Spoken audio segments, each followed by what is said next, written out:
వ్యాసంగం విద్యార్థి సంఘం PDSU 1974 October 12, 13 తారీఖుల్లో ఆవిర్భవించినటువంటి PDSU ఈ 2024 అక్టోబర్ నాటికి 50 ఏళ్ళు పూర్తి చేసుకోనుంది.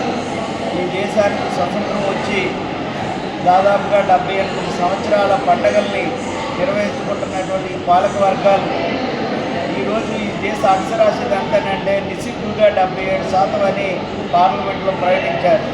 మొన్న ప్రవేశపెట్టినటువంటి బడ్జెట్లో కూడా మోడీ ప్రభుత్వం దాదాపుగా విద్యారంగానికి 2.3% నిధులను కేటాయించడం చాలా దురదృష్టకరం. విద్యారంగాన్ని అభివృద్ధి చేయాలనుకుంటే ఉన్నత విద్యకు కానీ విద్యారంగానికి కానీ మరిన్ని నిధుల్ని జీడీపీలో స్థూల జాతీయ ఉత్పత్తిలో 6% నిధులు కేటాయించాలనేటువంటి కొటారి కమిషన్ దగ్గర నుంచి మొన్న రూపొందించినటువంటి కమిషన్ వరకు కూడా 6% నిధులు కేటాయించాలని చెప్పినప్పటికీ కూడా ఈ ప్రభుత్వం నిర్లక్ష్యంగా వ్యవహరించింది. మరొక వైపు 2020 నూతన విద్యా విధానం పాలసీ ఏదైతే ఉందో ఆ పాలసీ ప్రకారంగా 2035 నాటికి సంపూర్ణ అక్షరాస్యతను ప్రకటించారు.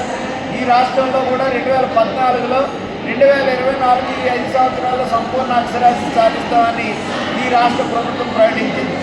అలాగే కేంద్రంలో న్యూ ఎడ్యుకేషన్ పాలసీ ప్రకారంగా 2035 నాటికి ఉన్నత విద్యలో ఎన్రోల్మెంట్ 50% అధిగమిస్తామని చెప్పేసి ప్రణాళిక రూపొందించారు.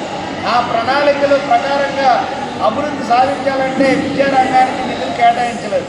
ఈరోజు ఈ రాష్ట్రంలో కూడా కొత్తగా ఏర్పడినటువంటి ప్రభుత్వం సాంఘిక సంక్షేమ హాస్టల్ పట్ల విద్యార్థుల పట్ల కానీ అలాగే ఫీజు రియంబర్స్మెంట్ భర్తీ కానీ 35,000 టీసీ పోస్టుల భర్తీ నోటిఫికేషన్ కానీ అలాగే విశాఖ ఉక్కు ప్రైవేటీకరణ ఆప్యాయించడం కానీ అలాగే విభజన హామీలు కానీ ప్రత్యేక హోదా కానీ ఈ అన్ని అంశాల్లో కూడా 5 నెలల క్రితం ప్రభుత్వం ఏర్పడక ముందు ఈ ప్రతిపక్షంలో ఉన్నటువంటి కూటమి ప్రభుత్వం ప్రకటించింది. కానీ నేటికి ఆ సమస్యల మీద సరైనటువంటి బడ్జెట్ కేటాయింపులు లేవు.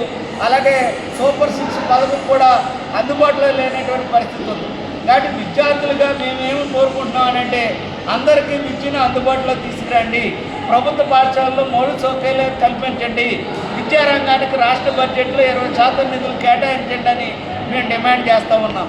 అందుకనే నాసిరీ విద్య లక్ష్యంగా అందరికీ అందుబాటులో ఉండేటువంటి విద్య కోసం పోరాటం చేస్తున్నటువంటి పీడిఎస్ రాజీ లేనటువంటి పోరాటం చేస్తూ విద్యార్థుల హక్కుల కోసం శాస్త్రీయ విద్య లక్ష్యంగా పనిచేస్తూ ఉంది.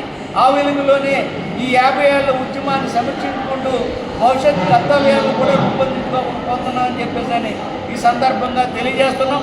ప్రగతిశీల విద్యార్థులుగా ఈ దేశ భవిష్యత్తు కోసం రాష్ట్ర భవిష్యత్తు కోసం విద్యార్థుల హక్కుల కోసం రాజీ లేని పోరాటం చేసేటువంటి దాంట్లో విద్యార్థులు మమేకం కావాలని చెప్పేసి కోరుతా ఉన్నాం, విజ్ఞప్తి చేస్తాం.